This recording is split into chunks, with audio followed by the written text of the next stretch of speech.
10 besar lempar ya, jadi nomor 12 kalau nggak salah. Dan dalam waktu 10 tahun itu nggak pernah juara umum ya. Dan baru kemarin.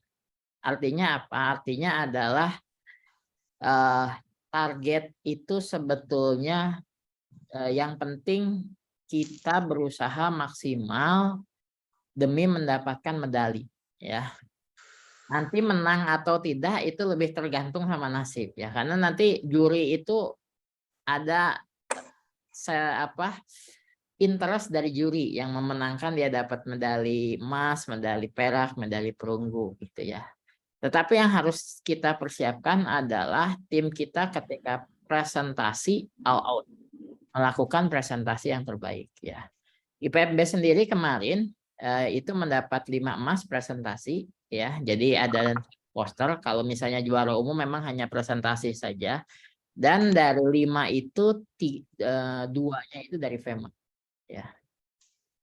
Nah, padahal itu nanti saya ceritakan lebih lanjut. FEMA itu sebetulnya bukan fakultas yang paling banyak mengirim kontingen, bukan fakultas yang paling potensial ya. Boleh dibilang FEMA itu yang paling ya dibilang paling belakang juga enggak tengah lah ya, dibanding 11 fakultas yang lain.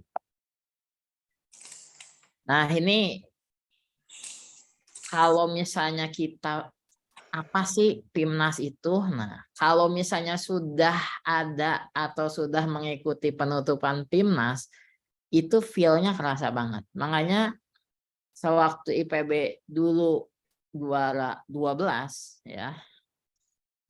Nah, yang dilakukan adalah memastikan setiap pimpinan, setiap komsis, setiap pengelola tahu apa sih itu PIMNAS, keramaiannya seperti apa gitu ya.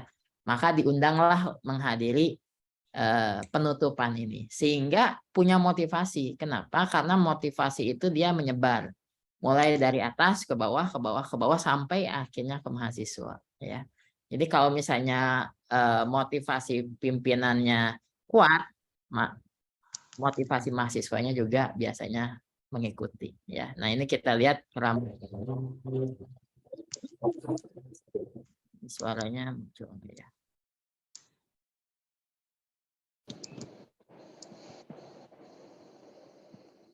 Ini salah satu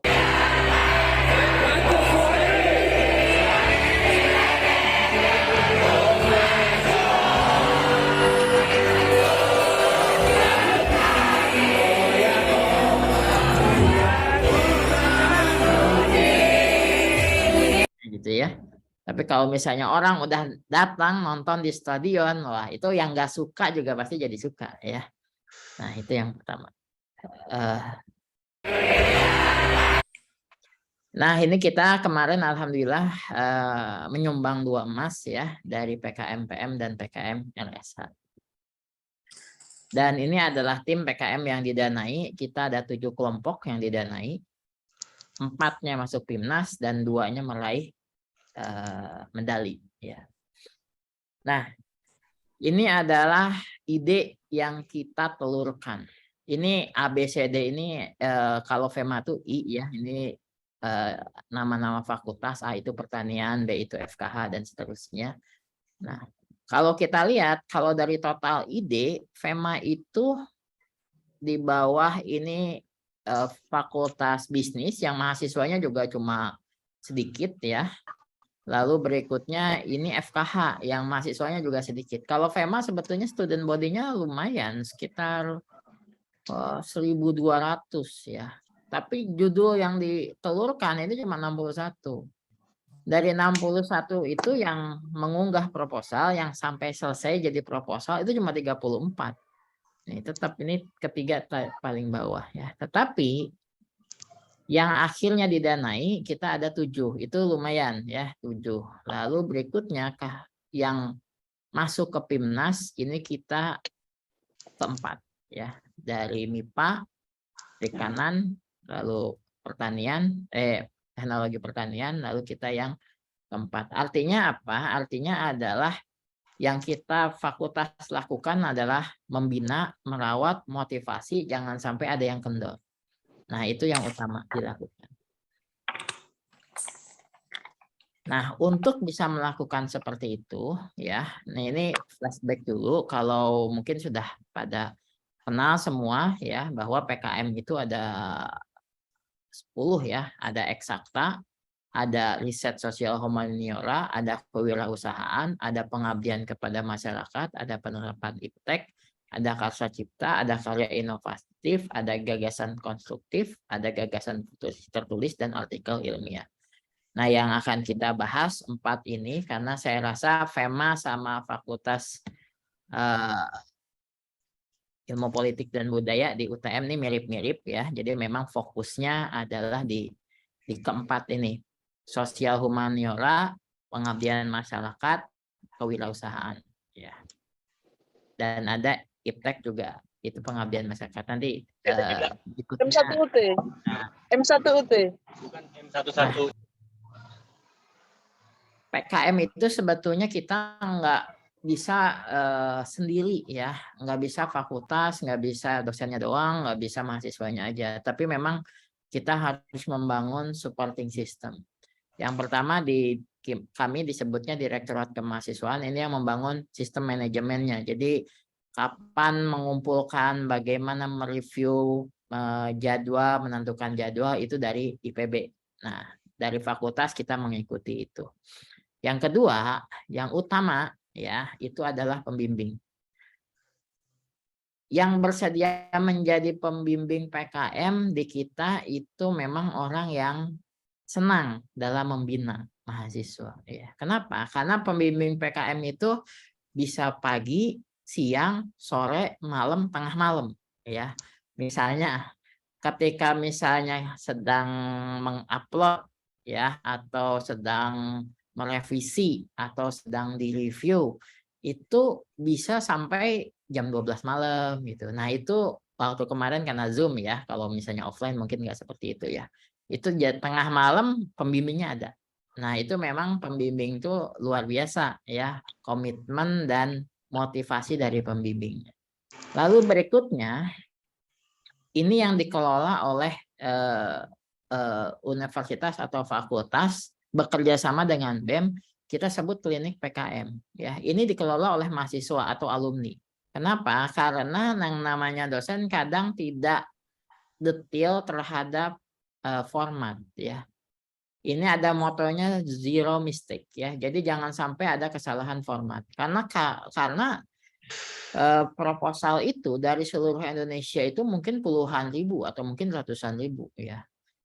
Sehingga kalau formatnya saja sudah salah, sudah out untuk mengurangi, kan namanya strategi agar yang dibaca semakin sedikit. Gimana nih biar tidak dibaca? Pokoknya format salah, fontnya salah, marginnya salah, belum dilihat judulnya itu ya, tanda tangannya salah, segala macam. Ada yang salah aja itu langsung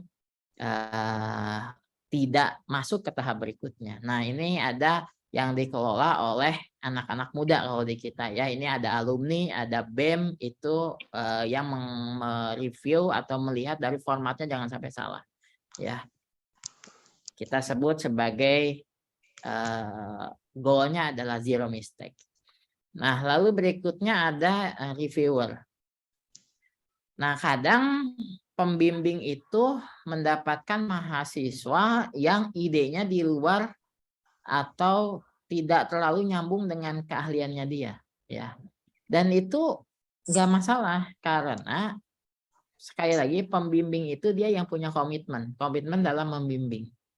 Tapi kalau misalnya ternyata bidangnya di luar dia, maka ada yang kita sebut sebagai reviewer. Jadi dari fakultas ini dari saya nanti, oh ini ahlinya si dosen A. Nah, kita minta dosen A untuk mereview ini. Dia yang ngasih masukan segala macam ya. Nanya ini gimana. Pembimbing itu dia ikut mendengarkan. Oke, dia karena pembimbing dia sudah punya pengalaman, sudah lebih matang ya kan. Jadi dia dicatat tuh masukan dari reviewer itu. Karena mahasiswa kalau misalnya pembimbingnya nggak datang, dia di review sama orang, dia kayak kapal ke bawah angin, disuruh ke kiri, suruh ke kanan, suruh ke kiri, ke kiri. Nah, lama-lama dia bingung, dia capek ya. Nah, tapi kalau ada pembimbing, itu kayak pelatih, kayak coach. Jadi mau disuruh ke kanan, ke kiri, ke kanan, ke kiri, mahasiswa gampang. Apa kata pembimbing itu yang dilakukan. Karena kan namanya keilmuan tuh banyak sisi ya. Nah, itu makanya pembimbing dan reviewer itu menjadi harus sinkron, bukan sinkron ya, saling mengisi ya. Jadi review itu nanti konten-konten yang memang sesuai dengan bidang keilmuan. Nah, masalahnya apalagi kalau mahasiswanya semester 2 yang ikut, semester 4 yang ikut. Wah, ini agak berat memang. Paling ideal mahasiswa yang ikut PKM itu adalah semester 6. Ya, itu paling ideal. Dan di kami dulu pas mengajukan semester 5 ya. Semester 6. Mengerjakannya semester 6, mengajukannya di semester 5, dapat ininya semester 7 ya, masuk PIMNAS. Nah, ini semester 6 ini cukup matang ya. Jadi kalau misalnya kita mau fokus mencari mahasiswa yang nanti potensial mendapatkan medali, maka kita harus fokus di semester 6. Problemnya termasuk di kami, semester 6 tuh yang udah malas-malas, nggak mau ikutan ya. Wah, susah sekali itu memotivasi. Artinya motivasi personal itu menjadi penting. Lalu berikutnya yang keenam adalah pendanaan. Nah, jadi ketika diumumkan didanai, di kami langsung diberikan 70% dari pendanaan itu. Karena pendanaan itu pasti turunnya, udah pasti. Cuma seperti layak kebiasaan program pemerintah, cuma ada 2 kemungkinan turunnya itu. Kalau enggak terlambat banget gitu ya. Nah, itu kalau misalnya nunggu dana turun, enggak kekejar. Akhirnya dari rektorat ketika sudah ada pengumuman didanai sekian, 70% langsung diberikan ke mahasiswa. Jadi dari Ditmawa juga, Ceng, inilah udah dikasih uangnya, kok nggak dikerjain? Ngomongnya nggak cuma ke mahasiswa, ke dosennya, pembimbingnya, dosennya juga akhirnya terpacu untuk mengerjakan itu. Lalu berikutnya adalah ini keenam ya, yang kelima, ada supporting system yang lain. Kalau misalnya untuk penelitian kan ada ethical clearance ya, atau persetujuan etik. Nah, di kita juga ada komisi etik ya yang memberikan ethical clearance. Seperti kebiasaan persetujuan etik, mungkin Bapak Ibu yang meneliti di bidang sosial atau seperti saya di bidang kesehatan ya, mengajukan ethical clearance itu nggak ada ceritanya sebulan keluar gitu, bisa 2 bulan, ya 1-2 bulan lah, lama pokoknya. Nah, kalau itu terjadi habis waktu ya. Oleh karena itu dari kami komisi etik diminta ini proposal PKM dalam waktu seminggu harus keluar hasilnya. Apakah diterima, direvisi atau seperti apa. Nah, kita tim komisi etik mengerjakan itu. Artinya memang ada komitmen di situ. Lalu berikutnya konselor di kita itu kalau di SMA itu ada guru BK ya. Kalau di IPB ada konselor, yaitu dosen-dosen yang emang dibina dilatih gitu ya untuk jadi konselor. Itu juga dilibatkan karena banyak yang stres ya. Itu mengerjakan PKM tuh ya. Stresnya baik stres mengerjakannya, konfliknya mereka, internal timnya, konflik dengan mata kuliah, dia jadi kuliahnya tercecer dan segala macam. Itu akhirnya kita bantu dan ternyata sebetulnya mereka memang butuh didengarkan gitu ya. Konselor itu kan fungsinya mendengarkan ya. Karena mau mahasiswa sekarang tuh mau cerita kepada temannya takut dianggap apa ya, mau cerita ke yang lain dan akhirnya kalau ke konselor dia bisa cerita, akhirnya motivasinya meningkat. Lalu berikutnya ada working space ya, kita juga fasilitasi mereka bekerjanya di mana gitu ya. Nah, ini dari slide dari Ditmawa ya, ini secara generik ya. Maka untuk tips suksesnya itu yang utama adalah ide yang kreatif, utas, alur permasalahannya jelas dan Kita geser aja sama Mbak Mary biar di lantai dan satu di slot 22 tuh. kalau untuk proposalnya itu Udah, format yang lantainya sudah diganti. lalu berikutnya mematuhi panduan PKM ya, di panduan itu ada format-format yang harus diikuti. Lalu berikutnya ada timnya kompak karena seringkali konflik internal dalam tim yang kita sebagai Itu 104. karena nggak mau ngomong, tapi sebetulnya di dalam itu ada konflik. Nah itu memang perlu sensitif ya. Kok ini kayaknya agak kendur semangatnya. Nah, kita tanya kenapa. Nah, biasanya mereka cerita.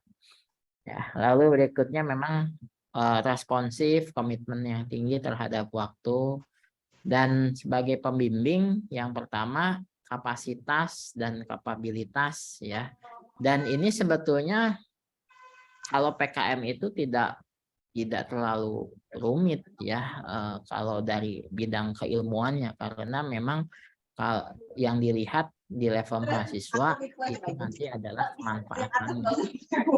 Berikutnya komunikasi yang responsif, jadi mahasiswa itu pagi, siang, sore, malam gitu ya.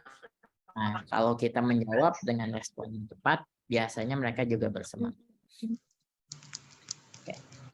Nah, berikutnya adalah ini yang lebih spesifik ya. Kita di PKM RSA yang menang ini judulnya willingness to share personal information dan kaitannya dengan penyalahgunaan data pribadi konsumen pada e-commerce di Indonesia. Ya, ini jurusan ilmu keluarga dan konsumen. Jadi mahasiswanya ketuanya ilmu keluarga dan konsumen, pembimbingnya juga sama sehingga nggak loncat istilahnya ya. Jadi memang satu keilmuan. Kalau PKM riset sosial humaniora ini memang harus satu keilmuan agar tidak sulit dalam membinanya ya. Nah, kalau kita membimbing maka kita harus mulai dengan tujuan akhirnya apa. Di FEMA ketika kita membimbing maka kita mulai bahwa masuk PIMNAS. Mau dapat medali atau enggak itu urusan lain ya. Jadi kalau pas awalnya 7 yang didanai kita selalu tanamkan motivasi masuk PIMNAS dulu. Nah, ketika udah masuk PIMNAS baru kita tanamkan mendapatkan medali ya. Nah, bagaimana caranya bisa masuk PIMNAS? Yang utama adalah mencari masalah-masalah yang unik, apalagi kalau bisa lokal ya, dan kita menjawab masalah tersebut kenapa. Nah ini kalau penelitian itu kan seperti itu ya. Nah sehingga kita membentuk tujuannya apa, metodenya sesuai dengan tujuan itu. Jadi kalau misalnya PKM RSA, PKM penelitian juga sama yang eksakta ya. Kita mau meneliti apa, metodenya sesuai. Nah, kalau bagi dosen itu kayaknya simple aja gitu. Tapi bagi mahasiswa, wah itu kadang tujuannya ke A, metodenya B ya. Metodenya bikin tidak menjawab tujuan. Nah, wah itu mahasiswa nggak mudah ya. Itu kan kalau dosen aja untuk mencapai itu harus S2 dulu, harus tesis dulu gitu. Nah, mahasiswa nggak mudah. Artinya adalah bahwa sebuah peranan dosen pembimbing ini penting untuk bisa membuat metode yang menjawab tujuan. Nah, sangat-sangat tidak disarankan memberikan ide ke mahasiswa. Orang melakukan seperti itu, tapi enggak. Ide itu harus muncul dari mahasiswa. Kenapa? Agar menghayati. Jadi kalau misalnya dia lah ini kan idenya dari kamu. Ya, susah ngerjainnya lah. Ini kan idenya dari kamu sendiri gitu ya. Kita bisa aja memberikan contoh. Biasanya paling efektif kalau ngajar di kelas ya kita ngajar. Nah ini sebetulnya dibuat PKM bisa judulnya seperti ini. Nah diberikan insightful seperti itu. Tapi kalau kita memberikan langsung nih, ada ini, ada ide ini kamu mengerjakan. Nah ini suka mau apa ya, kalau bahasa kita tuh merotol tuh apa ya, bisa suka nggak selesai di jalannya tuh agak terhambat. Tapi memang idenya harus. Jadi kalau misalnya ada mahasiswa mau ini, ide kamu apa? Ini. Nah kita yang harus pembimbing lakukan adalah mengarahkan agar idenya dia itu sesuai dengan kaidah ilmiah. Kadang idenya aneh-aneh ya, aneh-aneh macam-macam ya mahasiswa tuh. Tapi bagaimana ide itu kita bagus sesuai dengan kaidah ilmiah. Nah, lalu berikutnya outputnya apa? Output kalau misalnya mau masuk timnas, biasanya dilihat jumlah respondennya berapa. Ya. Kalau misalnya kuantitatif ya harus banyak ya, kuantitatif 30, kuantitatif 50 ya biasanya kurang. Kuantitatif banyak 100, 200 gitu ya. Kalau kualitatif siapa yang diwawancari? Pejabat pentingnya atau bukan? Key personnya atau bukan? Nah itu yang responden itu penting. Lalu berikutnya yang kedua adalah jurnal. Jadi kalau misalnya tidak muncul jurnalnya, itu mungkin sulit buat masuk timnas ya. Artinya ketika dari ide, kan ide dari sekarang. Pembimbing dosennya udah harus tahu, oh ide begini nanti masuknya ke jurnal A, jurnal B, jurnal C. Kalau perlu udah dikontak ya. Biasanya begitu kan, punya rekanan, biasanya kan jurnalnya jurnal nasional cukup ya punya.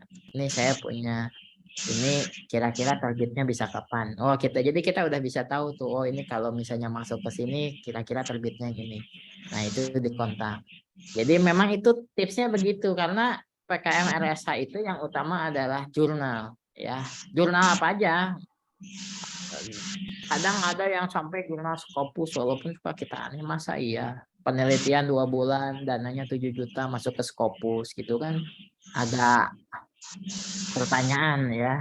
Nah, tapi biasanya sih nggak dilihat ya. Jadi apapun jurnalnya bisa, tapi nah itu harus ada strategi ya, bagaimana hasil penelitian itu bisa muncul ke jurnal, atau sebelum Monef itu sudah submit ke jurnal tersebut. Syukur-syukur ketika pas timnas itu udah terbit jurnalnya ya.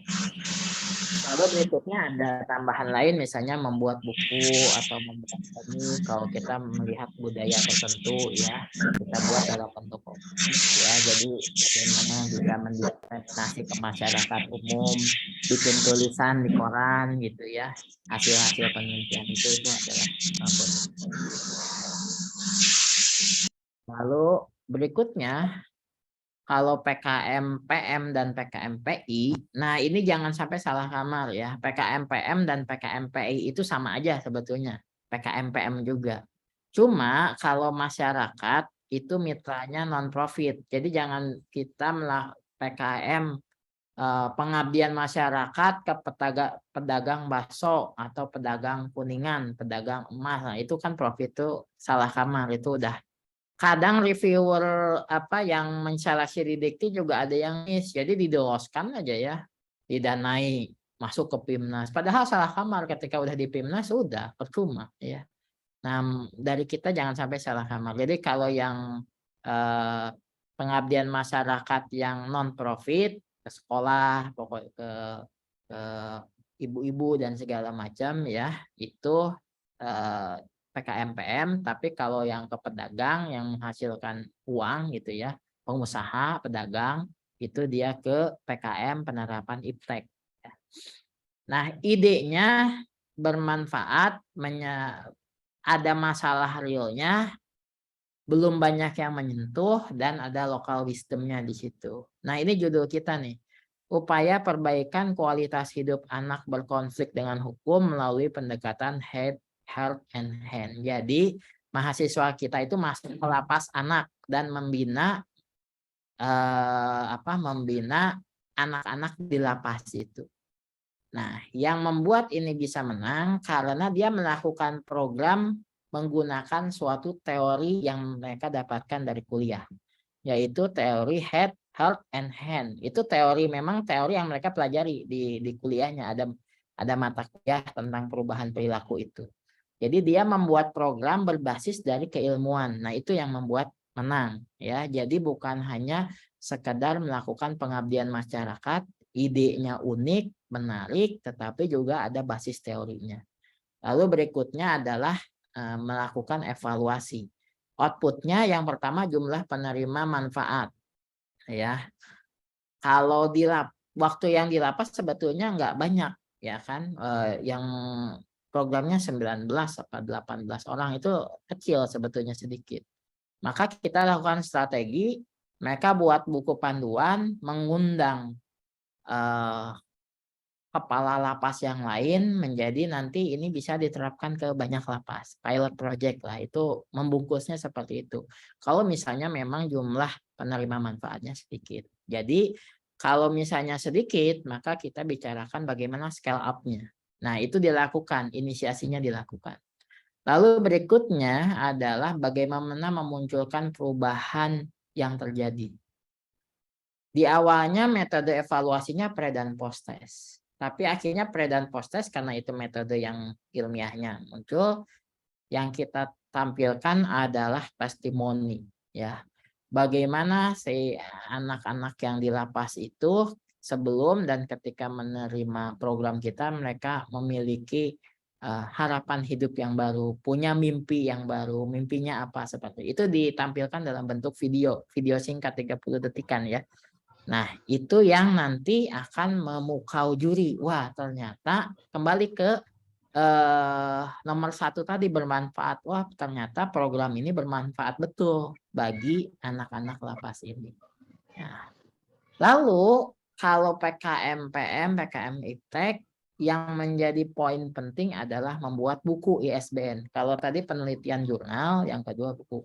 Bukunya apa? Bukunya sebetulnya mereka kan punya rencana kerja. Nah, rencana kerja itu didesain lah bagus, bagi mahasiswa itu pintar-pintar ya. Menjadi berapa halaman gitu, terus dijilid, dimintakan ke ISBN-nya. Di IPB emang ada IPB Press ya, jadi kita ada ini diminta, jadi muncullah ISBN-nya ya kan. Yang penting kan ada ISBN gitu ya. Nah, strateginya berbagai macam tuh untuk membuat buku ISBN itu ya. Tapi muncul bukunya walaupun 1. Nah, ini juga kalau kita cari mungkin susah juga namanya. Tapi yang pasti itu ada buku ber-ISBN, dah aja selesai. Ya memang strategi-strategi itu perlu kita lakukan ya. Nah, lalu berikutnya, ini mohon maaf saya hanya menjelaskan 3 ini ya PKM-nya, karena ini yang saya tahu atau yang kita lakukan pembinaan ya. Nah, ini adalah diploma ya, PKM kewirausahaan. Yang diploma ini timnya sebetulnya rada apa ya, sulit gitu ya. Pembimbingnya aja merasa ini sulit. Jadi bukan yang potensial mendapatkan medali ya. Ini tim yang PKM kemarin itu. Mereka membuat sabun ya tanpa air. Jadi buat mandi tanpa air. Ya, basisnya alkohol atau apa saya kurang paham juga.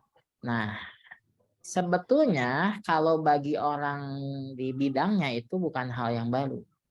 Nah, tetapi si mahasiswa yang ikut ini dia itu orang pecinta alam yang senang naik gunung ya.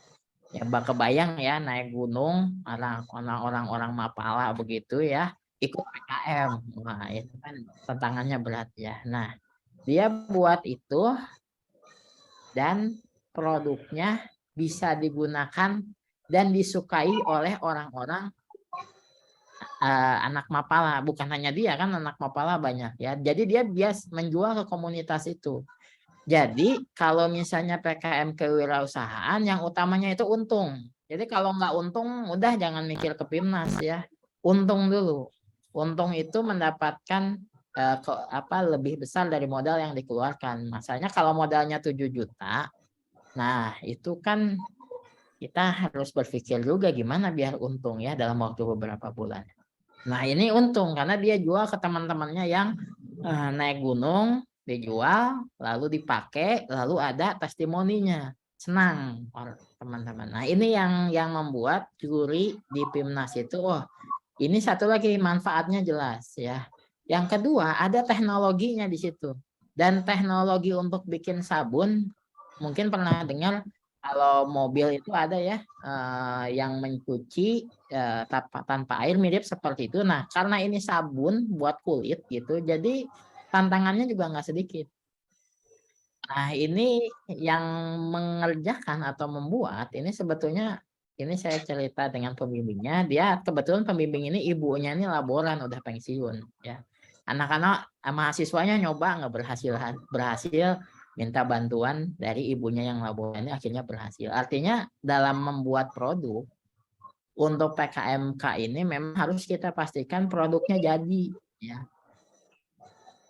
Dan ini harus di tahap proposal ya. Jadi akan rumit sekali, idenya kreatif, ditanya bisa nggak dibikinnya, ragu-ragu menjawabnya. Wah ini bikin aja bingung, apalagi menjual. Nah ini hati-hati kalau PKMK. Dan mahasiswa tuh banyak yang pengen PKMK karena mudah, nggak harus bikin jurnal, nggak harus turun ke lapangan, pokoknya bikin jual gitu ya kan, cari mudah. Nah ini kita harus pastikan nih, ini agak tricky kalau PKMK ini mahasiswanya emang berniat atau emang iseng-iseng pengen dapat modal. Nah itu harus kita gali ya.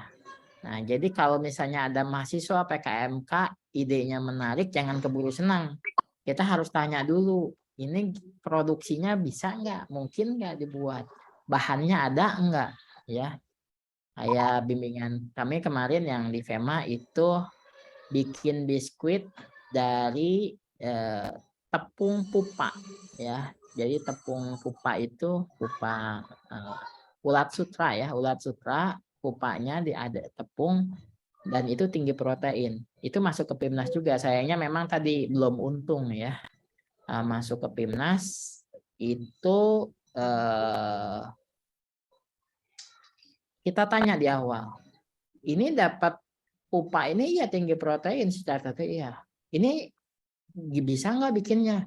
Dia jawab simpel, ada yang jualnya kok tepung pupa. Oh iya, tepungnya udah ada yang jual. Jadi kan tinggal bikin biskuitnya. Nah biskuitnya memang dia bikin percobaan berkali-kali baru berhasil.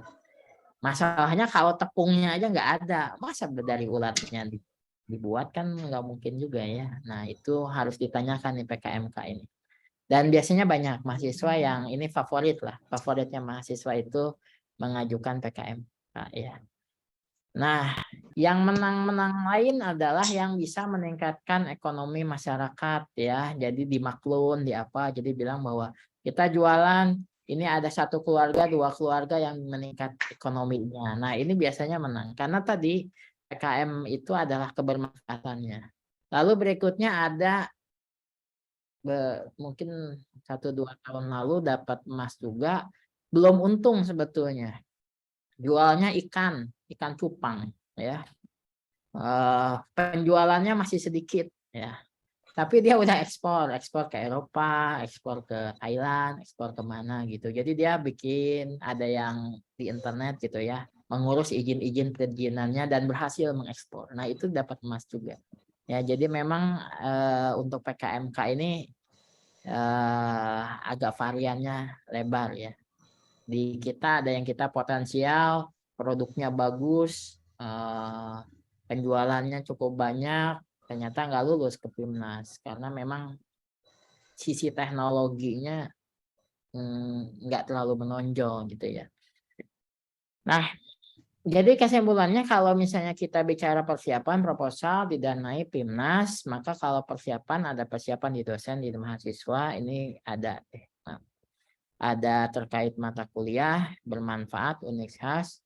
Lalu kalau proposal itu ada pendampingan. Kalau ketika sudah muncul pengumuman itu perlu ada dana talangan ya. Lalu berikutnya ketika mau udah masuk PIMNAS atau ketika Monef ya itu harus ada pendampingan dari pakar ya sehingga mereka juga kuat secara teori.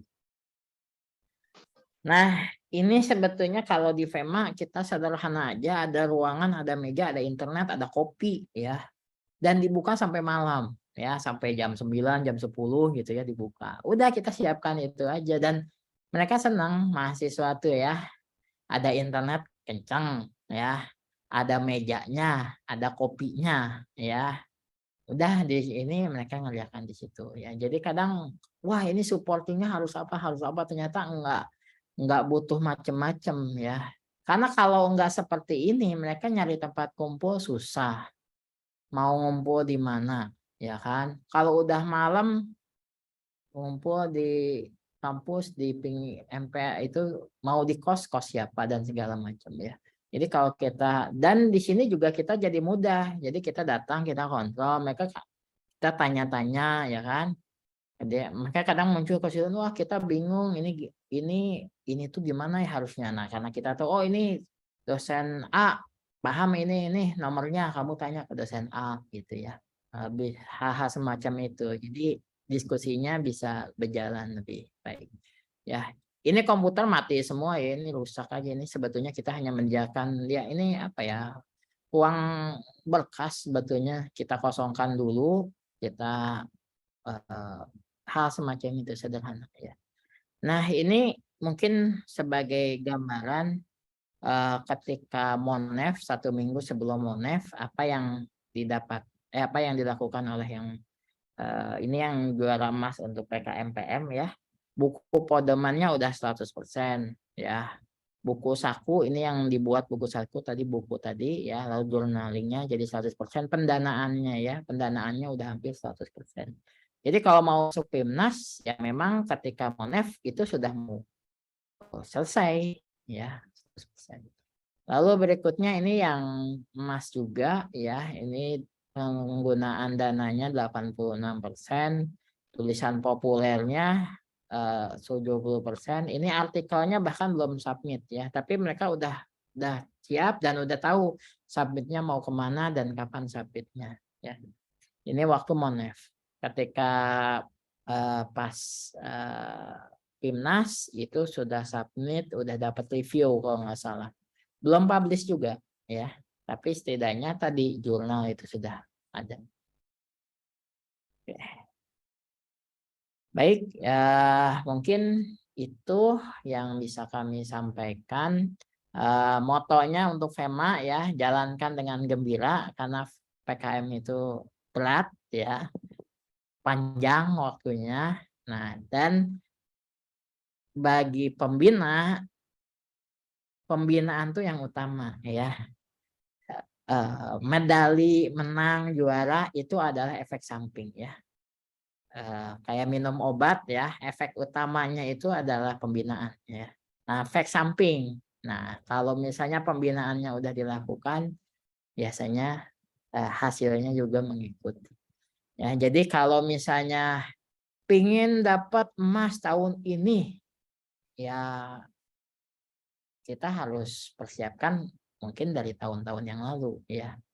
Tetapi kalau misalnya saya rasa kalau di UTM di sana tuh banyak di budaya, di kewirausahaan, di pengabdian masyarakat yang apa ya, yang unik gitu disentuh ya. Jadi karena sekali lagi ide yang unik yang di tempat lain yang nggak ada, yang belum pernah tersentuh sama orang itu kita ambil, lalu kita lakukan dengan prosedur ilmiah gitu, udah itu masuk PIMNAS dah.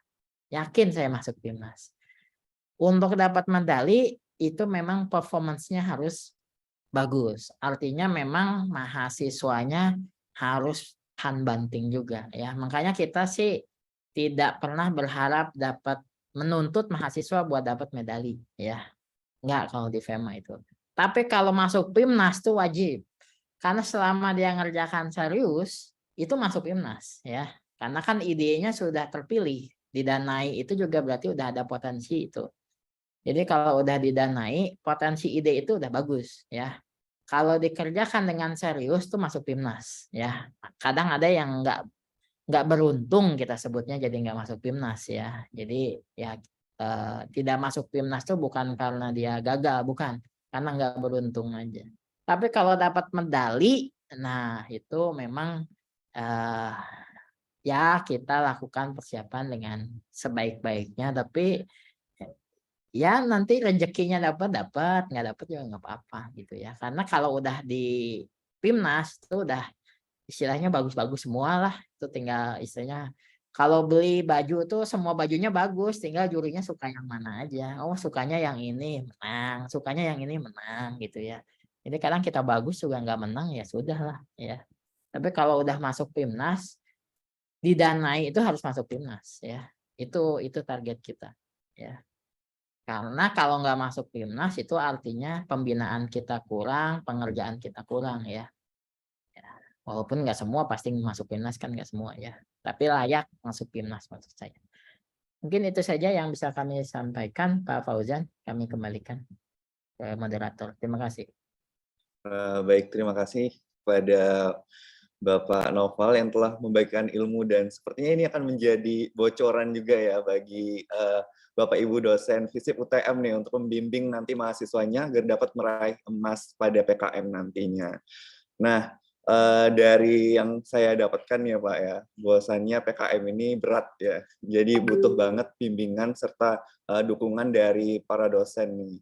Jadi untuk itu mohon izin nih Pak, saya sedikit kasih tahu ya, kalau misalkan ini partisipannya ini ternyata dari dosen-dosen terbaik saya nih Pak. Jadi di sini juga saya sebagai mahasiswa tentunya butuh banget bimbingan dan dukungan untuk mengikuti PKM nantinya. Nah, untuk Bapak dan Ibu sekalian, demikianlah kegiatan sharing dan coaching klinik PKM Dikti, dan kita akan memasuki sesi tanya jawab ya Bapak ya. Dan diakhiri nantinya akan ada closing statement yang akan disampaikan oleh Bapak Noval. Untuk itu sesi tanya jawabnya saya buka, silakan untuk Bapak Ibu dosen jika ada yang ingin dipertanyakan kembali, silakan untuk raise hand atau mungkin langsung saja on mic, nanti langsung memperkenalkan diri dan juga memberikan pertanyaannya.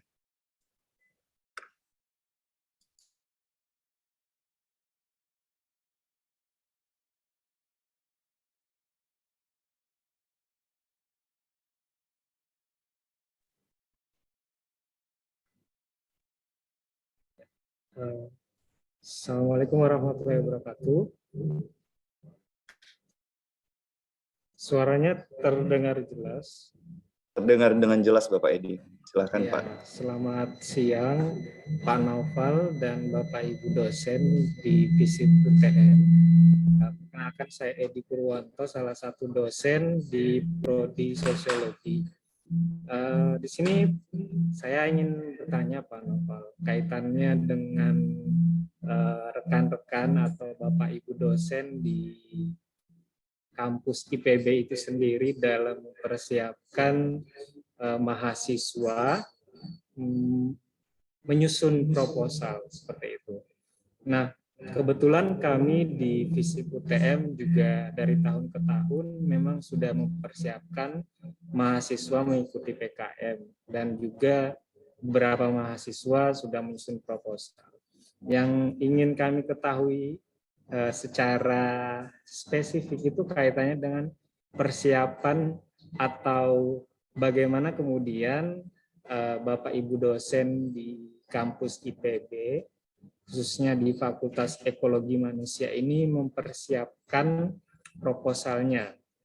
Jadi skemanya itu seperti apa? Apakah kemudian di sana ada semacam misalnya PKM, camp atau semacam inkubasi atau seperti apa? Step by step yang kemudian lebih intens untuk mempersiapkannya itu seperti apa?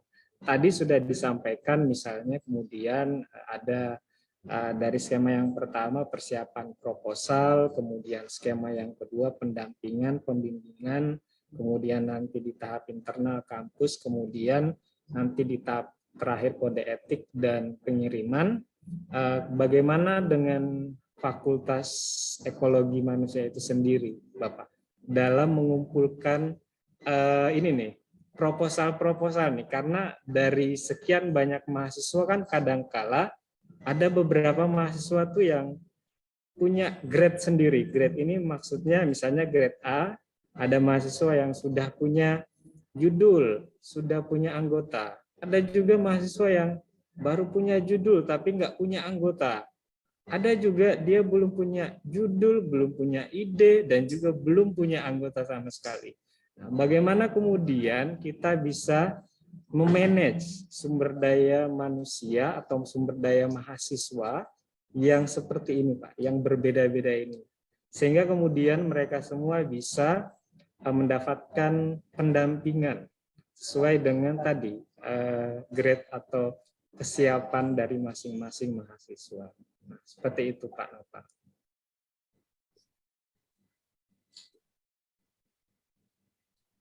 Nah, kita kalau saya bagi ada yang memang dikerjakan oleh universitas, ada yang dikerjakan oleh fakultas ya. Nah, yang dikerjakan oleh fakultas ini coba saya tampilkan sedikit.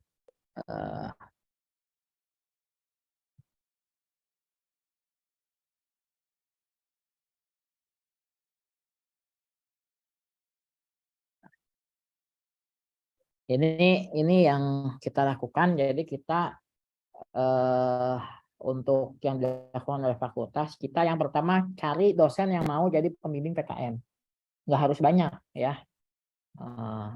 Karena kalau mau jadi pembimbing PKM artinya dia ada komitmen di situ. Nah, itu kita cari dan alhamdulillah banyak sebetulnya ya, hampir semua dosen mau ya, mungkin 60-70% mau. Lalu berikutnya adalah bagaimana mensosialisasikan ide-ide apa sih, karena mahasiswa tuh yang sekarang kan kadang kemampuan untuk mengaitkan hal-hal antara hal yang ada di masyarakat dengan teori yang kita lakukan, kadang mereka masih belum punya pengalaman atau keterbatasan. Nah, itu di kelas kita berikan contoh-contoh seperti itu sehingga nanti banyak contoh dan mahasiswa akhirnya oh saya ingin di bidang ini gitu ya. Atau sebaliknya, kalau misalnya ada mahasiswa kita tanya di bidang apa. Nah, lalu berikutnya di BEM Himpro ya, itu kita minta BEM itu ada divisinya khusus, divisi prestasi kita sebutnya. Mereka membuka link ya yang kita juga bina di situ sehingga mahasiswa tuh berkomunikasi, oh saya pengen ikut PKM, jadi kita buat di Google Drive gitu, kita buat di Google Drive, ada ketuanya siapa, judulnya apa, dia butuh anggota seperti apa ya. Kan anggota tuh kalau 5 itu kan ada 3 yang terkait konten, ketua, anggota 1, anggota 2 itu konten tuh. Yang ketiga adalah yang bisa desain ya, desain grafis. Kalau desain grafis itu dia enggak ya, kalau sekarang tanpa desain grafis agak susah ya. Lalu satu lagi apa ya, adik kelas biasanya. Jadi 3 ini kan dia jurusannya disarankan berbeda-beda ya. Jadi 1 yang memang sesuai dengan judul ketuanya. Nah, yang 2 itu ada adik kelas, ada yang bidang lain dan seterusnya. Itu di Google Drive itu mereka bikin deskripsi. Jadi kalau misalnya yang mau dia kontak ya. Lalu ada juga grup antar fakultas. Ada dia nanya ini ada Mas butuh yang bisa ini, biasanya dari Ilkom ya. Kita minta mau bikin aplikasi gitu. Ada nggak mahasiswa Ilkom? Kita ada di grup itu, nanti orang Ilkom, oh nanti saya dicarikan. Mana nomornya ada. Nah, hal kayak gitu yang dilakukan di manajemen ya. Kalau misalnya di pembimbing ya memang dia membimbing aja mahasiswanya. Kira-kira seperti itu yang kita lakukan. Nah, lalu berikutnya di fakultas ini saya lagi mencari jadwalnya ya, sebentar masih belum ketemu. Ada deadline-nya yang harus dijalankan gitu ya, dan ini nanti di fakultas di universitas ya. Kapan mereka masukkan ide, lalu ada review 1, review itu dosen dari dosen yang lain yang sesuai dengan bidangnya. Ada review 2, dia masukkan review 2. Lalu ada pengecekan format akhir ya, ada tanggalnya. Lalu berikutnya ada submit untuk seleksi IPB, karena kan sekarang dibatasi ya yang masuk ke Dikti itu hanya berapa gitu. Di kita tuh 700 atau berapa saya lupa. Jadi kita seleksi dari situ, nanti ada deadline-nya lagi kapan harus menyelesaikan yang lainnya. Itu ada deadline yang dikeluarkan oleh IPB. Seperti itu mungkin yang bisa saya sampaikan. Iya Pak, satu lagi kaitannya dengan Liga Proposal mungkin boleh sedikit dijelaskan Pak? Nah, Liga Proposal itu sebetulnya sama lomba ide ya. Jadi itu strategi kita karena mahasiswa itu kan sama kayak dosennya. Kalau nggak deadline, nggak dikerjakan begitu ya. Nah, akhirnya kita buat deadline.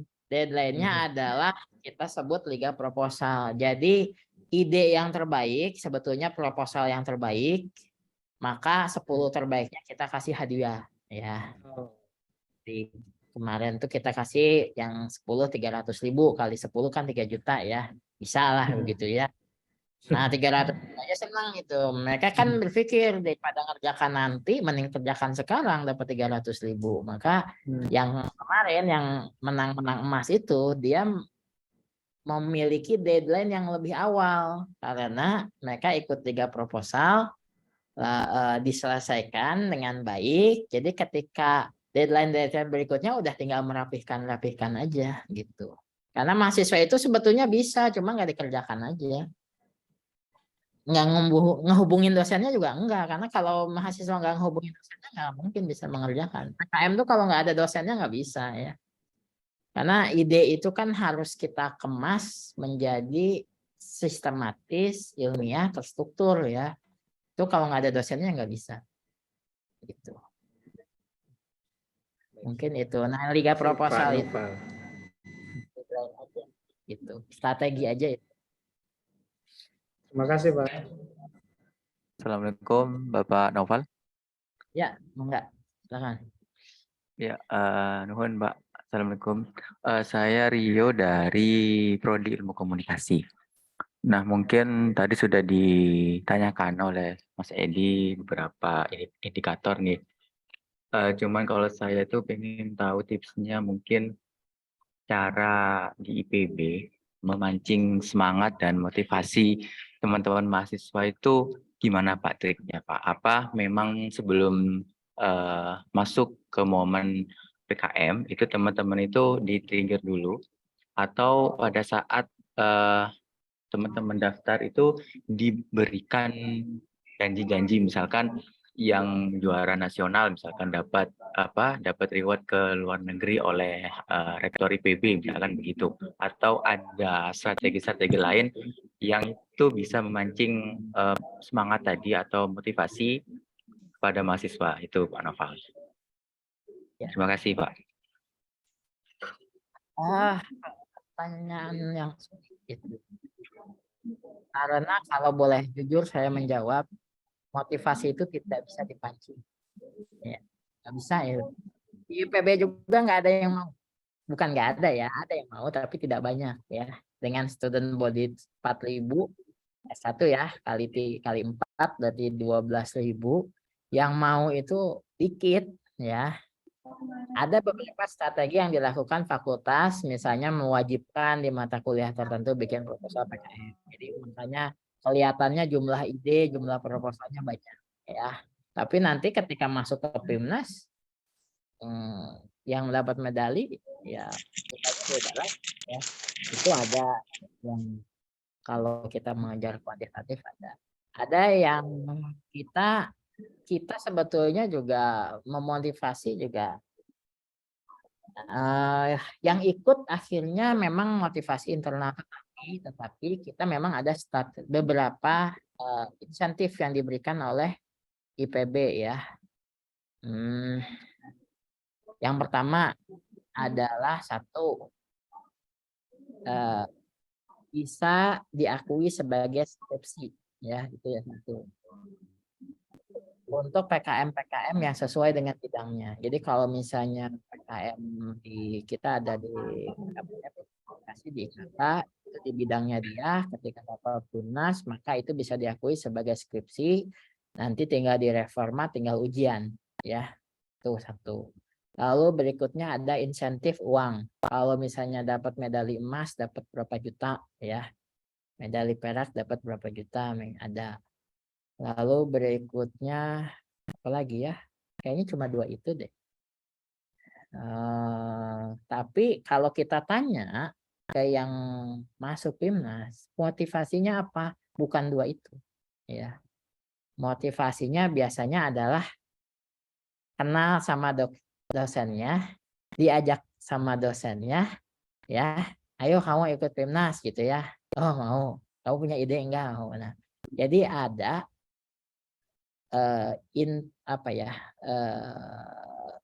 hubungan emosional antara dosen dan mahasiswa ya. Itu satu. Yang kedua adalah dari kakak kelas ya. Ngelihat kakak kelasnya, oh kakak kelasnya kemarin gini katanya seru ya.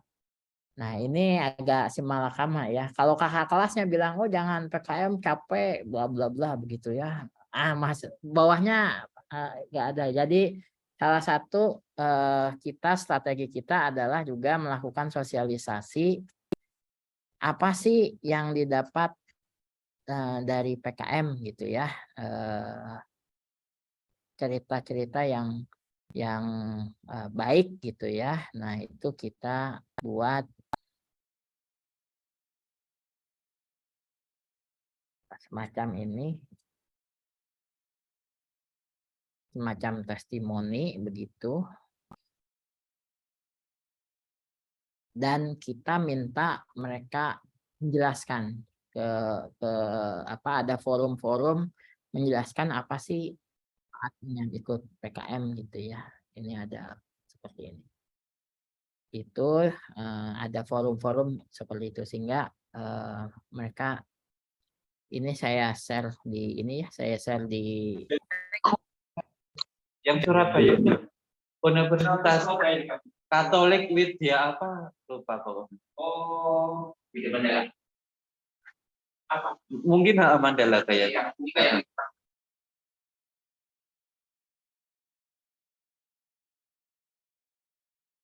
ya. Mungkin kira-kira seperti itu. Mudah-mudahan bisa memberi gambaran. Ini Bu Eka, slide-nya sudah saya share, mudah-mudahan sudah nyampe ya, apa masih pending ya? Oh ya. Nah, di kolom chat tadi presentasi termasuk testimoni itu ada di situ.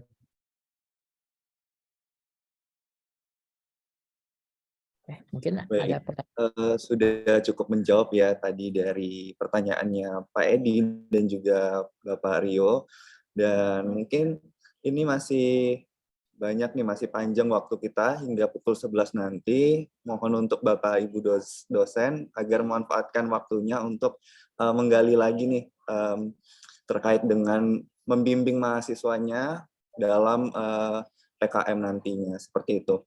Barangkali ada yang ingin bertanya kembali, silakan untuk langsung on mic dan juga memperkenalkan diri terlebih dahulu, begitu.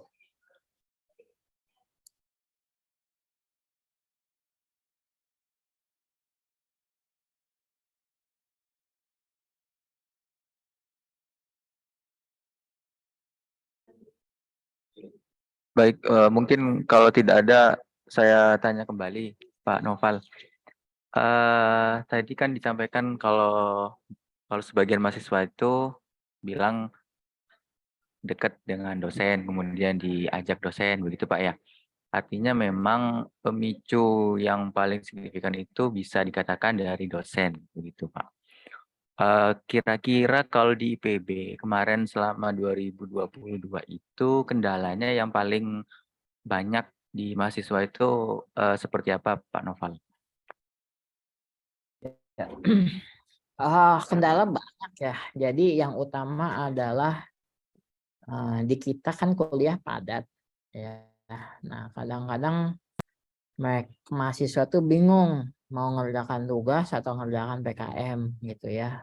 Walaupun kita udah berikan izin, berikan segala macam kelonggaran, tapi kadang dosen mata kuliahnya kalau nggak masuk tugas, jadi bukan ada keringanan malah jadi bertumpuk-tumpuk, ngerjain PKM tugas nggak masuk pula ya kan. Nah itu hambatan satu di situ. Yang kedua adalah hambatan mengakses lab ya, terutama kita kalau yang di eksakta. Karena mereka mahasiswa kan hanya bisa 1 minggu, sedangkan lab itu kan nggak bisa, sulit untuk diakses 1 minggu. Termasuk PKMK ya, PKMK kan untuk produksi kalau di saya di bidang gizi gitu kan produksinya di lab kita. Nah itu juga kesulitan ya. Kalau misalnya makanya di kita yang berjaya dalam tanda kutip ya itu PKM, PM dan RSH karena bisa dikerjakan di weekend ya. PKM eksakta nggak bisa, jadi ya sudah ya walaupun itu support dari fakultasnya juga tinggi di Fateta tuh ya, tapi akhirnya banyak hambatan di situ. Nah lalu berikutnya adalah kalau zaman dulu ya hambatan dana ya, uang turun kapan, monefnya tinggal 2 minggu lagi ya nggak bisa, mau gimana ya. Nah sekarang udah nggak ada hambatan itu, diselesaikan ya. Jadi pengumuman keluar langsung dananya besok turun gitu, jadi hambatan itu udah tidak ada. Lalu yang terakhir adalah motivasi, karena kan kegiatannya panjang. Nah tadi yang diungkap ada konflik internal dari 5 orang, 1 yang nggak aktif, yang lainnya itu semangat ribut sendiri di dalam tim. Jadi jangan lupa bahwa yang kita tangani itu mahasiswa umur 20 tahun, 19 tahun ya, 20 tahun yang kayak kadang-kadang kita juga dengar ini masalahnya apa juga nggak jelas tapi ribut gitu ya. Nah itu kalau dosennya membina atau dari komsis seperti itu ya bisa selesai, tapi kalau dibiarkan mereka sih suka ribut sendiri begitu ya. Nah hal-hal semacam itu yang biasanya terjadi, makanya team building itu disarankan oleh mahasiswa. Jadi karena kan disarankan mahasiswanya bermacam-macam jurusan ya sesuai dengan kompetensinya masing-masing. Nah bermacam jurusan ini mereka nggak kenal ya, bergabung jadi satu tim. Ada yang memang teman-temannya sendiri, nah itu biasanya nggak terlalu bagus juga karena kan ya namanya PKM ya, individu itu kan harus ada bidangnya ya. Kalau bidangnya sama semua juga kurang bagus biasanya hasilnya. Tapi kalau bidangnya beda-beda, kontribusinya jelas di masing-masing anggota, nah itu biasanya hasilnya bagus. Cuma ya karena mereka sebelumnya nggak kenal ya ada konflik-konflik anak muda lah biasanya sih di situ. Baik, terima kasih Bapak.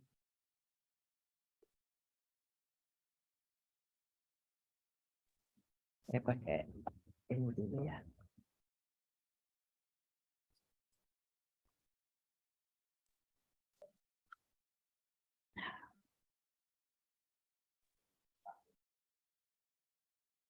Baik, sudah cukup menjawab ya Pak Rio ya untuk pertanyaannya tadi.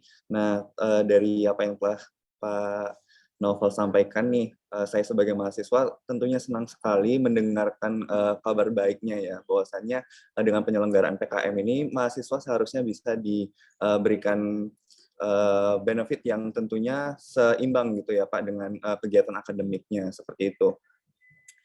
Nah, barangkali dari Bapak Ibu dosen, mohon izin apakah ada yang ingin ditanyakan kembali?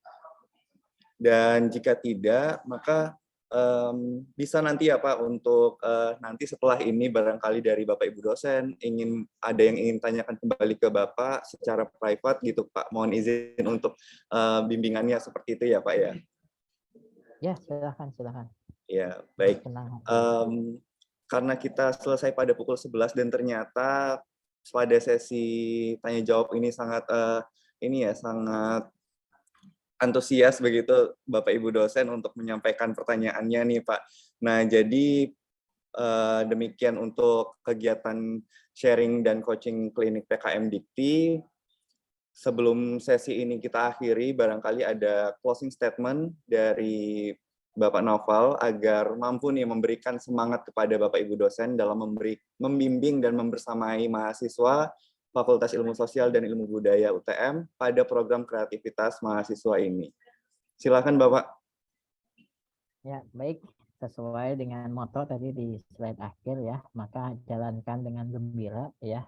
Jadi PKM ini bukan mengejar prestasi pada intinya, tapi adalah melakukan pembinaan. Maka dosennya harus gembira, mahasiswanya gembira, pengelolanya juga gembira. Nah, gembira di masing-masing itu kadang beda artinya ya. Kalau untuk dosen bagaimana menggembirakannya, mungkin Pak Khairul ada triknya gitu ya. Nah, kalau di mahasiswa bagaimana menggembirakannya, kadang mereka dikasih kopi sama dikasih makan aja udah gembira begitu ya.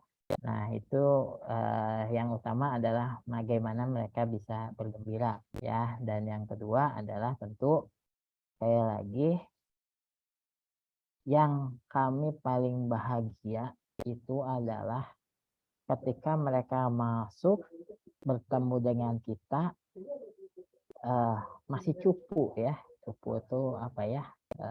Ya begitulah ya. Tapi ketika mereka mendapatkan medali, dewasa sekali. Dan itu hanya jarak 1 tahun ya.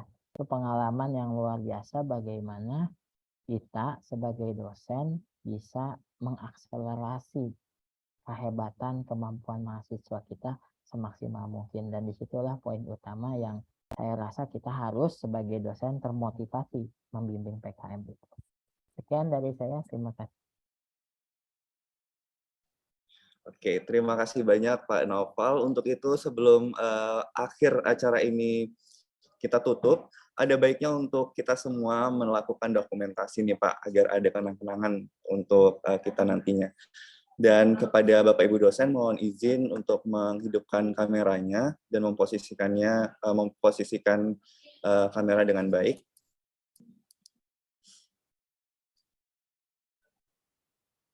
Baik, sudah banyak yang on cam dan mungkin dari tim silakan untuk melakukan screenshot dengan hitungan ketiga ya. Senyum semuanya, Bapak Ibu dosen. Nggak bisa, Pak.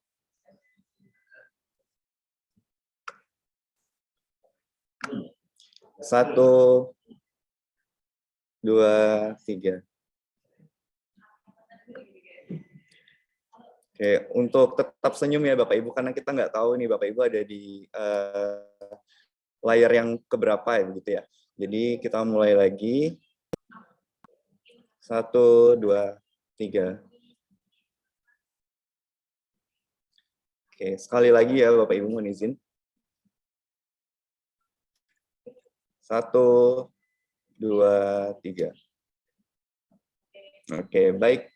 Terima kasih atas pemaparan materinya Bapak Naufal dan kesediaan waktunya untuk istilahnya memberikan coaching juga kepada Bapak Ibu dosen Fakultas Ilmu Sosial dan Ilmu Budaya Universitas Trunojoyo Madura.